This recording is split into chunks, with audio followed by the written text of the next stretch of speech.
சூரத்துல் பக்கரா. அளவற்ற அருளாளனும் அளவில்லா அன்புடையோனுமாகிய அல்லாவின் திருப்பெயரால் ஆரம்பம் செய்கின்றேன். அலிஃப் லாம் மீம். இது அல்லாவின் திருவேதமாகும். இது எத்தகைய சந்தேகமும் இல்லை. பயபக்தி உடையோருக்கு இது நேர்வழி காட்டியாகும். பயபக்தி உடைய அவர்கள் எத்தகையோர் என்றால் மறைவானவற்றை கொண்டு ஈமான் கொள்வார்கள். மேலும் தொழுகையை நிலைநிறுத்துவார்கள். நாம் அவர்களுக்கு வழங்கியவற்றிலிருந்து நம் வழியில் செலவு செய்வார்கள்.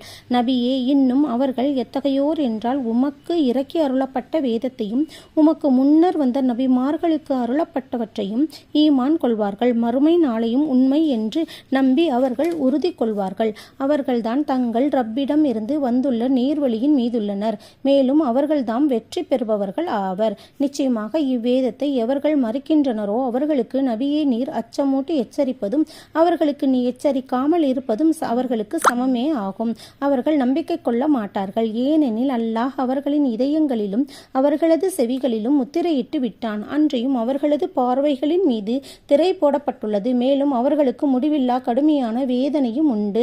ருக்கு 2. மனிதர்களில் அல்லாவையும் மறுமை நாளையும் நாங்கள் ஈமான் நம்பிக்கை கொண்டோம் என்று நாவினால் மட்டும் கூறுவோரும் உண்டு. அவர்கள் உண்மையில் முஹ்மீன்கள் அல்லர்.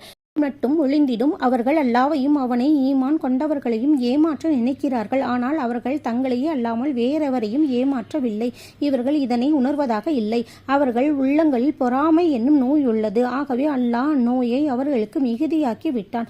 மேலும் அவர்கள் பொய் கூறிக்கொண்டிருக்கும் காரணத்தினால் அவர்களுக்கு நோவினை தரும் வேதனையும் உண்டு.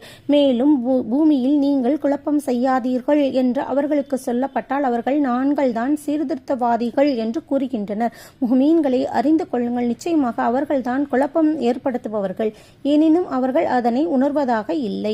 நல்ல மனிதர்கள் ஈமான் கொண்டது போல நீங்களும் ஈமான் கொள்ளுங்கள் என்று அவர்களுக்கு கூறப்பட்டால் மூடர்கள் ஈமான் கொண்டது போல நாங்களும் ஈமான் கொள்வோம் என்று அவர்கள் கூறுகின்றார்கள். முஹ்மீன்களை அறிந்து கொள்ளுங்கள். நிச்சயமாக அவர்கள்தான் மூடர்கள். எனினும் தங்களது மூடத்தனத்தை அவர்கள் அறிகிறார்கள் இல்லை. மேலும் அவர்கள் முஹ்மீன்களை சந்திக்கும் போது நாங்கள் உங்களைப் போன்ற ஈமான் கொண்டுள்ளோம் என்று கூறுகின்றனர். ஆனால் தங்களது தலைவர்களான சைத்தான்களுடன் அவர்கள் தனித்திருக்கும் போது நிச்சயமாக நாங்கள் உங்களுடன் தான் இருக்கின்றோம் என்று முஹ்மீன்களை எவ்வாறு கூறி நாங்கள் பரிகாசம் செய்கின்றோம் என்று கூறுகின்றனர். அல்லாஹ் அவர்களை பரிகசிக்கின்றான். மேலும் அவர்களின் வழிகேட்டிலேயே அவர்களை தட்டு தடுமாற விட்டு வைக்கிறான்.